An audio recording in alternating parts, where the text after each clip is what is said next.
Hi, everybody, and welcome to video one, The World Today, Why Regeneration is Needed and What Being on a Regenerative Journey Looks Like for Business. Hi, I'm Char Love. I'm the Chief International Advocacy Officer at Natura and the Executive in Residence at the Side Business School, the University of Oxford. And hi, I'm Dr. Mary Johnstone-Louis, Senior Fellow in Management Practice at Side Business School, University of Oxford. And really delighted because together we have prepared a set of short videos that are meant to provide you with an introduction to regenerative business.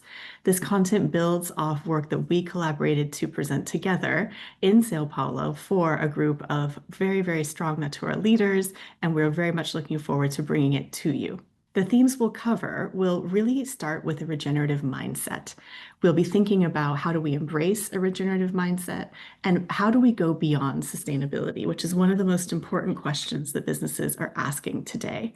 We'll look at how we build regenerative business models, how we support regenerative cultures, how we enable regeneration throughout our supply chains, and we'll look at measuring, managing, and reporting on regenerative impact, as well as advocating for systems change. All right, my friends, well, let's get going. Now, to start with, I want to share a word for you that I think can help guide us through these videos, and that word is heliotropy. Now, heliotropy is a word that actually comes from nature. It means to turn towards the sun, and it reflects the tendency for plants to grow in the direction of that beautiful sun in front of us. And I really love this word because it reminds me of a field of sunflowers, and that as the sort of sun crosses the sky, you see these sunflowers following it. Now, why am I using the word heliotropy as we talk about regeneration? Well, not only is it a word that is inspired and comes from nature, but I actually think we as humans are not that different from our friends in the flora community. I think we as humans will also grow taller and stronger and faster when we are motivated by things that are full of light and warmth and positivity about what could be, the possibilities. So heliotropy is an important concept for us to hold on to when we're thinking about regeneration. Now, heliotropy in sunflowers reflects the journey towards the sun, but we also need to remember that sunflowers are rooted to the ground that it grow from. And this is important to keep in mind as well, because let's be honest, we need to be rooted to really what the science is telling us about what's happening in the world right now, both the social and the physical science. We also need to be really rooted to the urgency of the moment to take action. So this is a little bit of a both and. We must be both guided by this warmth and by this positive vision of what can happen, whilst also being really rooted to the soil that we're growing from. Now, when it comes to taking a look about what's happening in the world today, we really can see that there are some significant challenges in front of us. We know we're seeing huge temperature rises, and this graph actually shows you where those rises have been over a period of time. We're also seeing huge losses in biodiversity. You can see literally how that line has gone down in terms of how much biodiversity exists on the planet. And in addition to what's happening with our planet and nature, we also can see huge levels of inequality, a huge concentration in wealth amongst a few people. And of course, we also see the World Economic Forum, which every year creates this risk report. And in this most recent risk report, what we can see is that there are huge concerns when it comes to both environmental, social, and technical risk, both in the short and medium term. Now, these risks are not just like tight little boxes. They do exist actually in a way such that they are interconnected. And we really need to keep that in mind because both the problems we're facing, the challenges, and that interconnection is part of the complexity in the world in which we live in. But in these times of change, there's also a huge amount of opportunity we can look at. Now, one exercise we can do is to look at the Fortune 500 list from 70 years ago and compare it to that list today. Now, there are 49 companies that are still on that list across that time period. And it's interesting to look at those that really survived and thrived through the period of change. And it's interesting because those are the businesses that both adopted different technologies that were being invented, also helped shape that new market landscape. And don't forget that although 451 companies dropped off this list over that period of time, they were replaced by new companies that really embraced the changes and found ways to soar.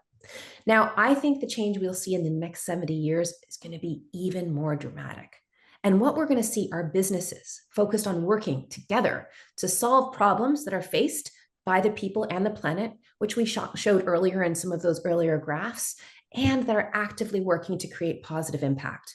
These are businesses that are also focused on driving systems level change. They go beyond the status quo and are embracing new ways to do things. They are putting life at the center, and we call those regenerative businesses. So, Mary, why don't we take a look at some of the key definitions that are used at Oxford? Thanks so much, Shar. Let's look at some ways that we can understand what we mean when we talk about regeneration. So, in my work in Oxford, I typically turn to three different perspectives or definitions to guide my own thinking on what regeneration means. And at the most basic, I love the one that comes from wonderful authors Das and Balkin in their 2024 paper, where they talk about creating positive impact for people, communities, and planet. So fundamentally, this is the framework that we use when we think about what regeneration means. And importantly, what that means is another definition that comes from back in 2020, where we saw the idea that actually not just sustaining the status quo. To me, this is a really fundamental aspect of what it means to think and to do strategy and to think about your role as a business in a regenerative way. So going beyond sustaining the status quo, actively engaging in the creation of positive impact in your own business and, importantly, at a systems level. And what we can also know about regeneration is that much of the thought that we have on regeneration comes from agricultural practices. So typically, when we think about regeneration, we often think about soil health or we think about water systems. We think about those natural and biodiversity systems on which business depends.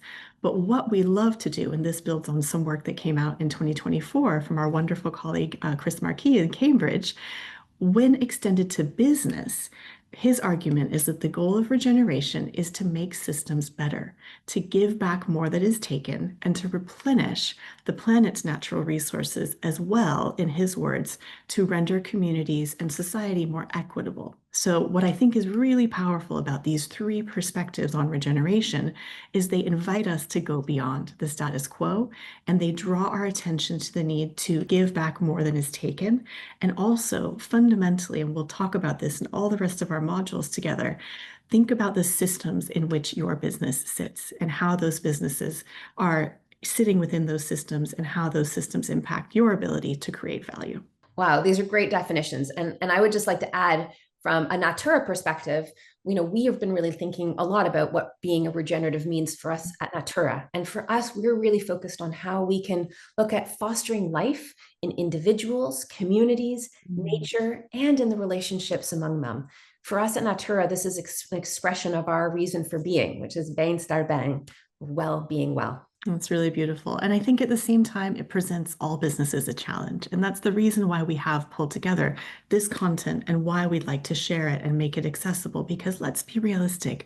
We know that when we look across industry today, there are no businesses who are fully regenerative, who are really meeting that great ambition of giving more than they take, right? And who are really restoring the natural and social systems on which they impact and depend. But what we do see is a group of creative, brave, bold businesses who are starting to set that as an intention and who have made significant progress on their journey to becoming regenerative. And what we'd like to share with you as we move to our second video is that this journey starts with a mindset shift, which we can't wait to talk with you more about in our next segment. Thanks so much for joining us.